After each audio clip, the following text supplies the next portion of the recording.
Welcome back to the hottest marriage show in our house. It is I, John Dia, Kanika. aka Do. Too Much Podcast. Rescripting the culture one conversation at a time. How are you doing? I'm doing fine. You sure? Yeah. You know, I do want you guys to know that I love my wife. Mm-hmm. Yeah. But these extracurricular activities is draining her. These episodes are draining her. Anyways. Isn't it crazy? No, it isn't. Because this isn't something that you would have wanted to do. So you were just doing it out of the kindness of your heart. Because you just, we're gonna just see how far this go.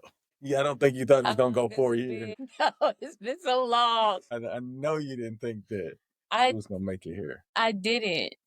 You're so persistent. But it's not bad. I mean, it's not bad. It's just it's a lot of I as a person am not very into sharing, and I'm not very in front of people. I'm more so somebody who plays roles in the background.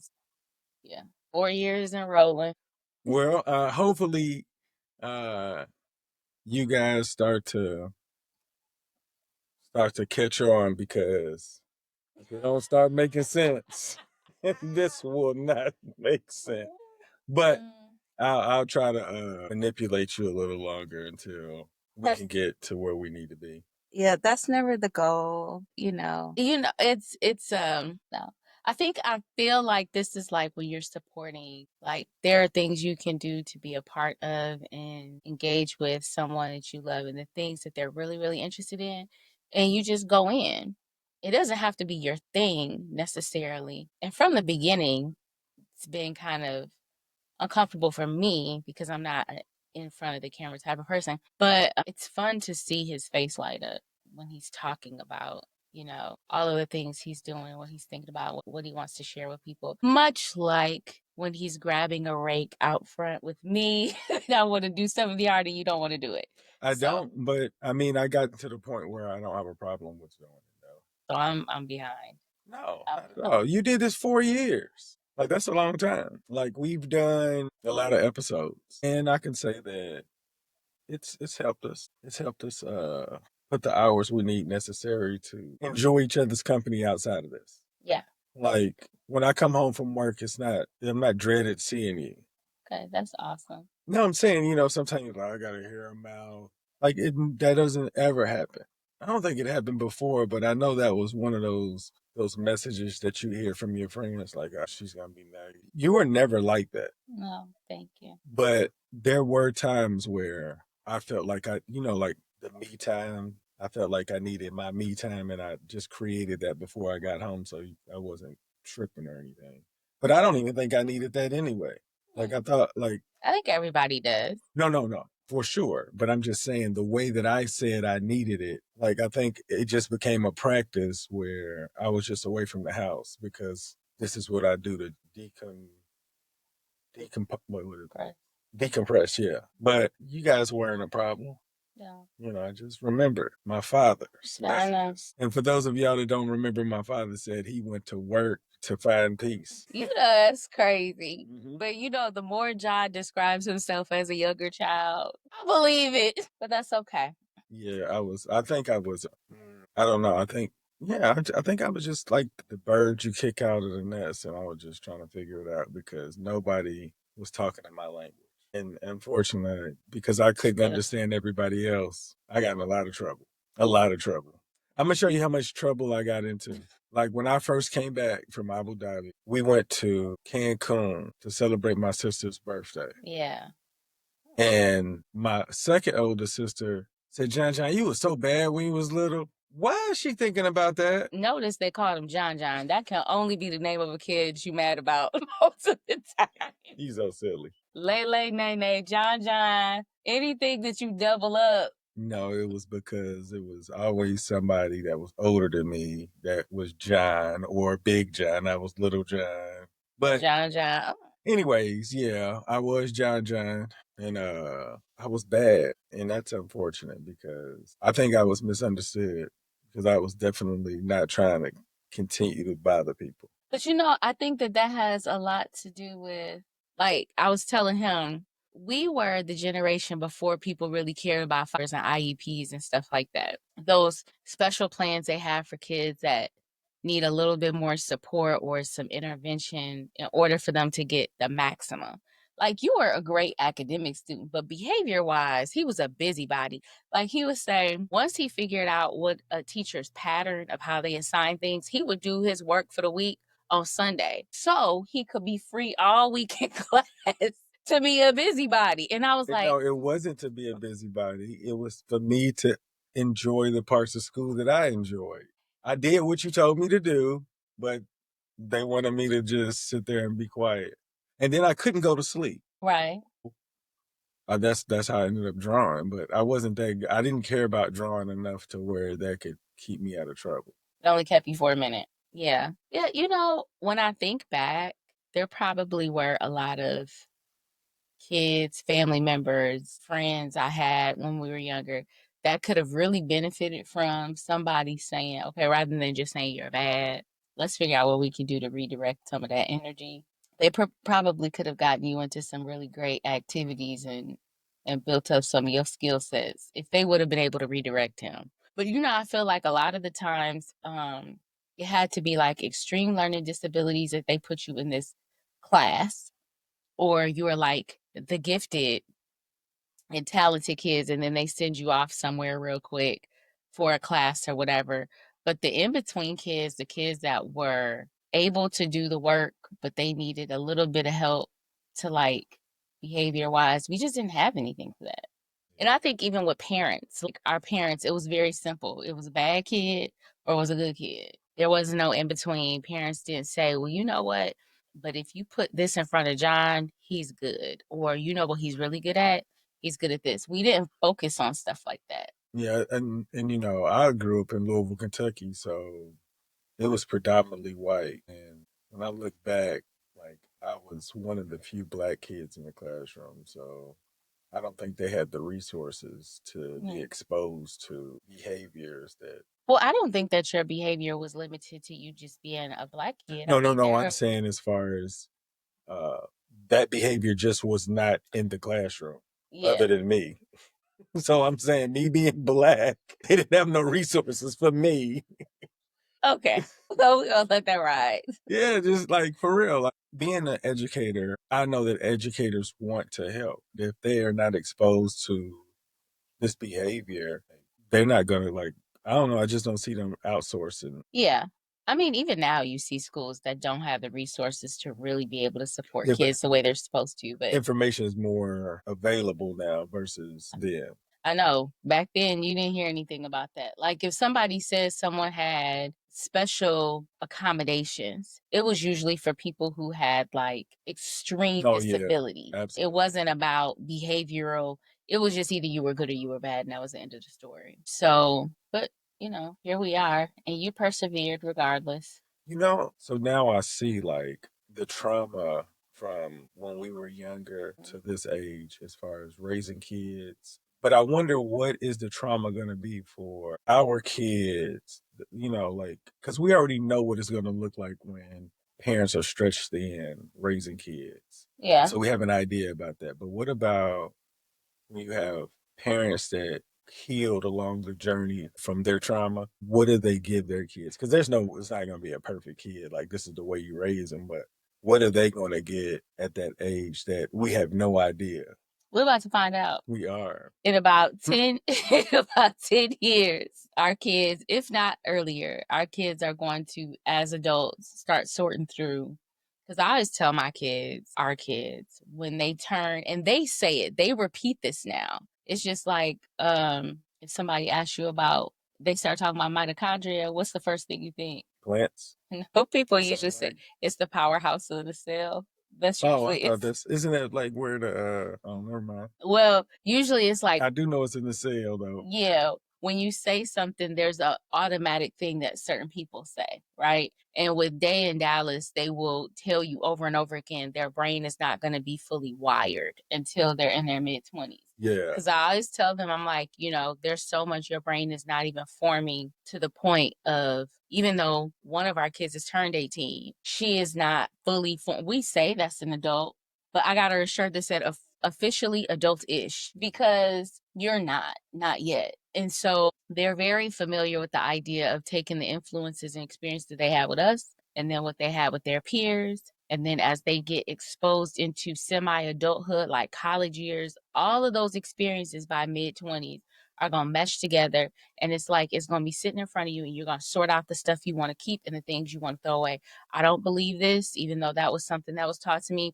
I do believe this, so I'm going to keep that here. And then as you get into your 30s, you start to really solidify as a person. And so they know that there's a lot of moratorium or mix up or experiencing that they're going, yeah, exploration they're going to have up until that point. And so I imagine as they get into their mid 20s and they start doing the sorting, those things are going to come out. Like, you doing this made me feel this type of way. They've already said, Dallas told me that we guilt tripped them. And it's not a lie. It's not that we're guilt tripping them to make them do, I guess it is, but we didn't see it that way. And when he said that, I had to think about how we said things to them because I was like, what are you talking about? And there are times where we'll say stuff and we'll just be guilting them into, like, you don't want to do this. You don't want to be with the family, and the family is doing, like, you don't want to be our friend. That's how it really goes down.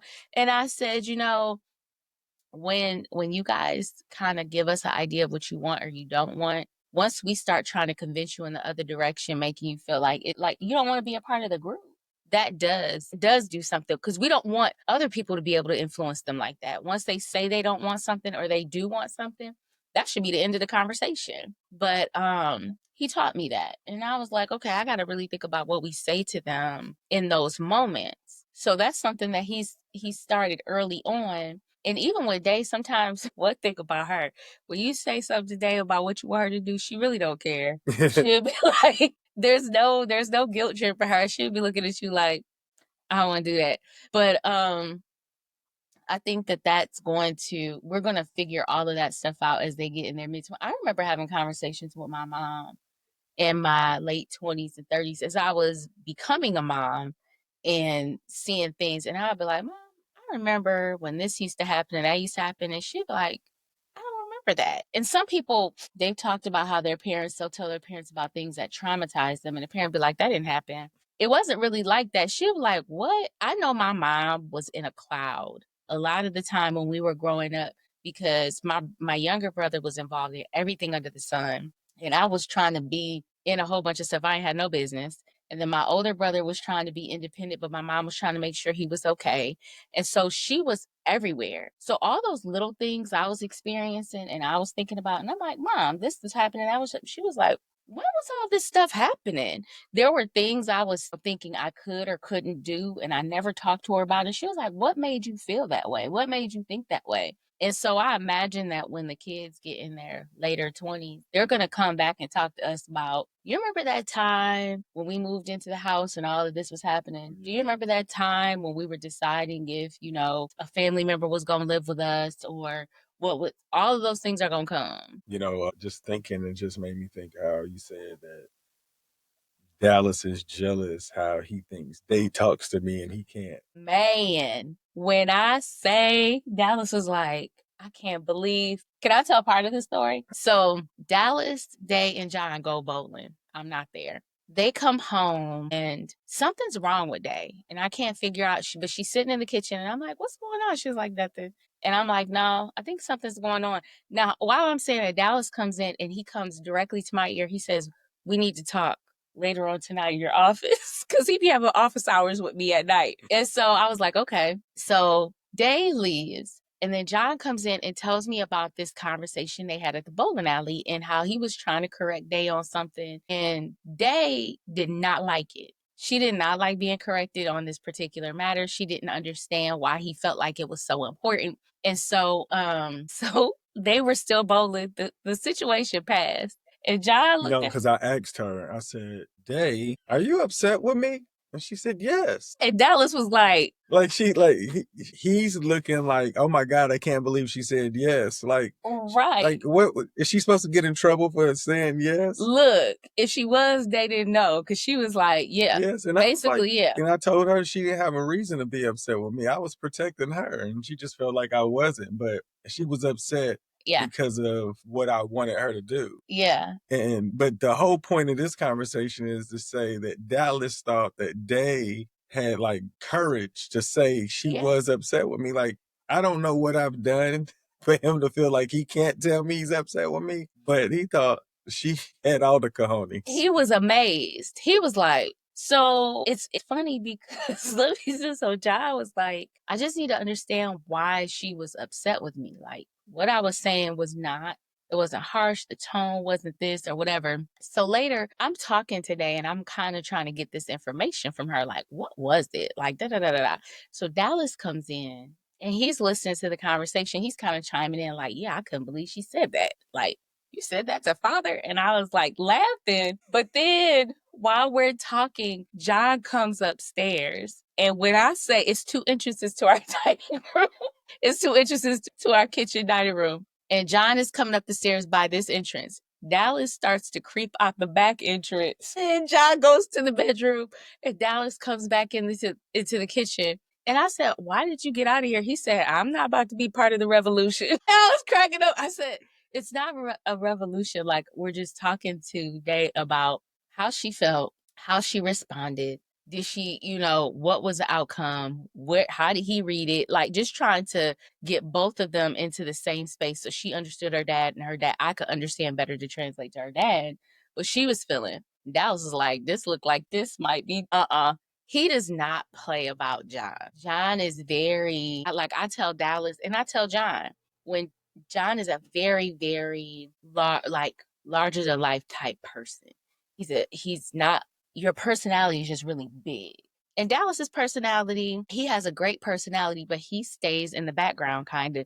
He don't like a lot of rah rah, and his dad is rah rah. You are, but you give a little rah right now. You have a rah rah, but you give a little rah, and so with him, Alice doesn't see himself as being able to assert himself to his dad and it be okay. But his dad is rah rah, so somebody asserting themselves to him, it's fine. Like, of course, you can assert yourself. I would expect you to, because that's what I model. But he doesn't read it that way. So it was very interesting to be able to hear him. Like, he was like, I can't believe they was able to say that. But whatever it was, like when I look back at pictures, I look back at you guys and videos and how you interacted and stuff, there was a switch somewhere. Where that switch was, we're going to find it.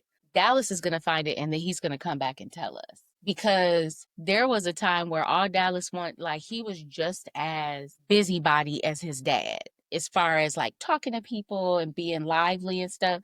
And somewhere it changed. And I know that that's going to come later on. We're going to hear that, where that came from and where that was. I don't know what it is, but I look forward to it because I want to make sure that one thing about us as parents now is that when kids talk to us, it's okay to talk to us and there's transparency. Yeah. When we were younger, you don't be talking to me, like asking me stuff like questions. That. And when I talked to my mom and I would ask her why she hadn't asked her mom this or that, she would say, we didn't do that. Like, you didn't ask questions, you just did whatever. And in our generation, we would say some stuff and then we get knocked out or something, or we'd be told, you talk too much, and then it'll be over. But this generation, I think the shift is our kids we're trying to teach them to be assertive and speak up for themselves, but we also in turn have to be the parents who can accept it and not feel like it's attack on us. For sure. By just asking. Right. And even if it does feel like an attack, we have to prioritize the fact that they need that information from us so they can be okay. But they even they need to know that it's not an attack. Yes. I know this is what it sounds like. That's what you're hearing, but I'm trying to give you information for you to take it. And so it's not an attack. An attack is I'm trying to prove that you're wrong and nothing else. But the message I want you to have is that this will keep you safer. Yeah, I think in both ways. It's like, just know that we're just trying to give you guidance. And all that we do, I don't think any parent does anything. Well, I don't think that most parents do anything to purposefully hurt their Oh yeah, for children. sure. But Unless they're on drugs. exactly. But and you know, even then, like it's an illness, so they're kind of just doing their thing and their illness pours out on kids. So in turn, right? But I think that it comes down to all we're really trying to do is be the best parents we can, and we're not always gonna be great. And we have to own that. So when they come and talk to us, they can understand that. I mean, we just come in there knowing like, you know, we took that test and we got to see. And you know what? They could say, I would have done it differently this Yeah. way if I would have known. And then it would show the kids like, oh, they didn't know. You know what I'm saying? Right. So it won't like, because kids can create animosity for their parents about the bad decisions they made and they'll hold it. And those will be the moments that they'll, like you said, they'll unleash at a later age. You remember when he was like, I should have told you then, like, yeah, I didn't know. I went the wrong way. And then they've been holding something for so long Mm-hmm. and they could have just let it go. They could have released it right there and and it would have made the relationship better. Yeah, but as kids, they don't know to really, and I don't No, think I'm that talking about, everybody's processed it no, enough that's to what I'm be saying able as to. far as parents, Oh like yeah, what we could do to help kids feel like it's okay by telling them, yeah, I did that one wrong. yeah, I agree. I agree. I'm not gonna get an A+ on every test Mm-hmm. I took being a parent, but you know, and I think that that's the thing that we probably didn't get. And I see a lot of people talk about how their parents would be like, that none of that happened. I didn't do that. Like, and that makes people feel even more crazy. Like, see, this is why I don't deal with you. That's where that comes up. But I think that that's going to be the difference that we can make is when they come on it. Even if it wasn't what you thought, even if it's not what you remember, that's what they got from it. And I don't like telling people what they remember because people be trying to tell me what I remember all the time. And I have a horrible memory. But the point is, Age is real. yes, but the point is that how how you experience a situation, how other people experience it are not going to always reflect one another. It's not going to be exact. And so when they come to you and say, this is how I experienced and this is how I felt, like, be like, you know what? That wasn't my intention. I hate when people say, I didn't intend to do that. And that's the end of the story. It's not. Continue on. But you understand that there was the impact. So then you start to explain, like he said, like, I didn't know. If I had known it was going to make you feel that way, I would have done this or I would have tried that. We only get one time with each kid, with each new experience to respond. Yeah. Not always going to be A+ though. It isn't, but you can create just how we got rules. Yeah. Just like your thing, what I really like, this is one of the best rules you got as a parent.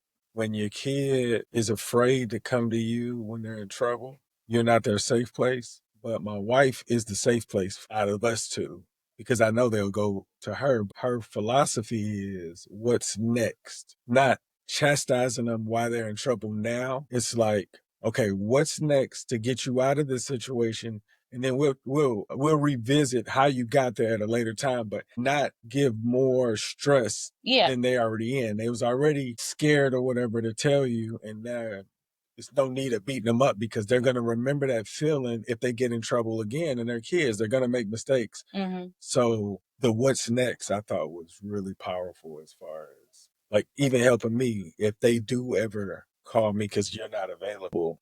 I can say what can we do now? What's the next steps? And then I'll be father when we get out together. Yeah. True. That yeah, I do enjoy that because you don't want to have to get beat up. You already feel horrible. Yeah. Because you're in a situation you can't remedy yourself.